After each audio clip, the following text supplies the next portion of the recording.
Yo, what is up, YouTube? I'm Blitz5, and if you've been following my page, I've been posting my Pokemon Go progress weekly, doing like a weekly update, and this is another one of those videos, but I also want to talk about kind of the state of the game with the recent update, a few issues that I'm having, and I also want to show you guys some cool Pokemon Go merchandise that I found online that I think is pretty interesting, and we'll talk about that a little bit later in the video. So we're officially 4 weeks since the game has been launched, so I'm going to make this pretty quick because I was on vacation last weekend, or this most recent weekend, and I wasn't able to catch that much Pokemon, so I'm just going to post my most recent Pokemon, or the highest Pokemon that I have up to date right now. Currently, I have 93 different Pokemon in the Pokedex out of I think it's like 250 or 150, whatever it is. And my highest Pokemon is Exeggutor at almost 2,000, followed by Gyarados, and then Pyro, and then a bunch of the water Pokemon that spawn in my area because I live next to the water. And then on the next page here, you could just see a lot of the other water Pokemon, Electabuzz, things that I've gotten in the 10K egg, like Aerodactyl and so on and so forth. So actually, because I have a screenshot here of what's going on in my area, what I see when I walk to work and walk home from work. This is at 6:03 p.m. the other day. And when I'm walking home, like 4 Magikarp spawn. So I'm actually almost ready to evolve another Magikarp into a Gyarados, which is crazy. I've caught so many Magikarp. I think I'm almost 250 and 250 Magikarp to 300 range total for how many I've caught, which is just wild. But anyways, that's pretty much my update on Pokemon Go. Still on level 23. It's a lot harder now to progress through the game, and I'm not playing as much, like hours and hours each day. I really only play on the way to work and to and from work, and I'll probably play a little bit more when my girlfriend is back in town. She's back at the apartment because it's something we can go walk to dinner and play Pokemon Go on the way. It's kind of fun. I think a lot of people do that, which is why Pokemon Go is so awesome. However, there are a few things I want to talk about, which I'm going to call the state of the game. And obviously, there was a huge update that came through. Well, I don't know how huge it was, but it changed a lot of the mechanics in the game, changed some of the spawns. So if you haven't really realized why the game, or you're wondering why the game changed, that's why. So you could go look up that update in another YouTube video. If I find a good one, I'll post it down in the link below. Or there's probably some kind of patch notes. But basically, they got rid of the nearby Pokemon. A lot of the Pokemon's attacks changed, like they made Solar Beam stronger, and they changed what Pokemon spawn where. It's still kind of similar for the most part. Like Magikarp's going to spawn near the water, but they changed some of the spawns within like the land, and I guess they call them like nests or spawn points or whatever. They changed that stuff. So I'm not going to go into detail with that, but basically I don't want to complain a whole lot, but there's 2 things that really stand out to me in this game that still really bug me that I want to bring up in this video, and they probably are probably is a concern for you guys if you're playing Pokemon Go. But 2 of the things that frustrate me a lot is, one is the whole Pokemon XP earning scale, and it's starting to really frustrate me a lot, and I hope they fix this soon.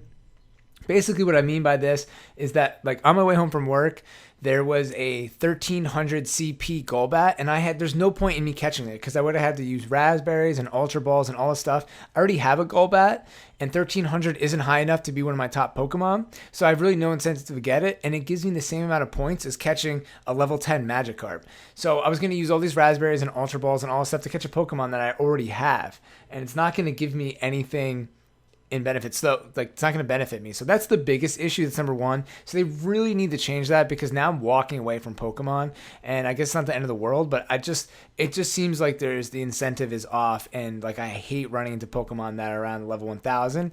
And after the update, it seems like I'm running into a lot more Pokemon that are higher level, maybe because I'm level 23, but it's really a pain in the ass and kind of like a waste of time to just keep running into these things, like waste of supplies too. So I hope they fix that.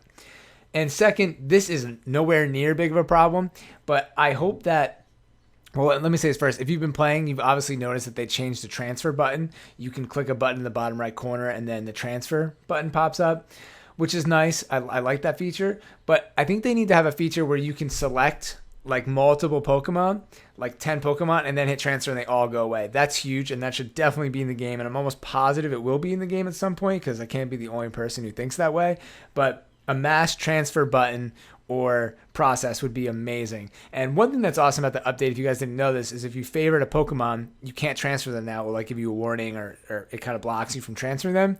So you definitely favorite like your top 5, 6 Pokemon or whatever, so you can't transfer them accidentally, which I don't think you will do now with the new transfer button setup. But I hope they have that mass transfer button coming soon, because sometimes I spend a lot of time just catching a lot of Pokemon, and then when I'm on the train, I have to go through and, transfer all of the Pokemon that I've picked up if I didn't do it in the moment. And finally, there's one more thing I wanted to show you guys that I mentioned at the beginning of this video, and that was some Pokemon Go merchandise. So this is on the website Etsy, where people kind of make their own custom goods and sell them online. So I'm pretty sure none of this is licensed through Pokemon Go, which could be an issue moving forward. But if you go on eBay, Amazon, or Etsy right now, there's a lot of cool team gear. I'm Team Instinct, Team Yellow, and I just looked it up because I saw somebody wearing a Team Instinct pin, and I wanted to look and see what was available online. So I know this is kind of corny, and it's probably not worth it to buy a lot of this stuff. Like, I don't really want a Team Instinct Starbucks cup, but some of this stuff is pretty cool, unique, and I almost would consider getting like a Team Instinct Pokedex if it looked a little bit better than this. But I would definitely recommend checking this out if you're interested in getting something for your team color or some Pokemon Go swag and supporting these people who are making some really cool things. Like, I think this pin is pretty cool, and they have a really cool car decal. I don't know if someone would want to show this on their car. I thought about it. I'm like, yeah, I don't know if I actually want to put this on my car, but that looks really well done, and it matches the logo pretty well in the game. So props to the people that are doing this. Hopefully they don't get in trouble, and vice versa. If Pokemon Go can kind of flip this or Nintendo into their own stuff, or even like kind of partner with some of these people, probably not going to happen, but that would be really awesome in some utopian world where they could partner with the people that are already doing this on Etsy, because I'm sure these people would like to make more money or a living doing this, and you know what? They are doing a pretty good job, so props to them. I'm probably going to buy one or two of these things just kind of to have. I'll put it on like my video game collector shelf, and maybe rock it out once in a while. I don't know. We'll see. I like buying some video game swag or collectibles or shirts every once in a while. So anyways, hope you guys found this interesting. Check out some of this Team Instinct stuff. Go Team Instinct, depending on what team you're on. I know you probably might not like that or not, or whatever, but Team Instinct all the way. Zapdos is definitely the best legendary Pokemon. So anyways, I hope you guys enjoyed this video. Thank you all for watching. I'm Blitz5, and peace out.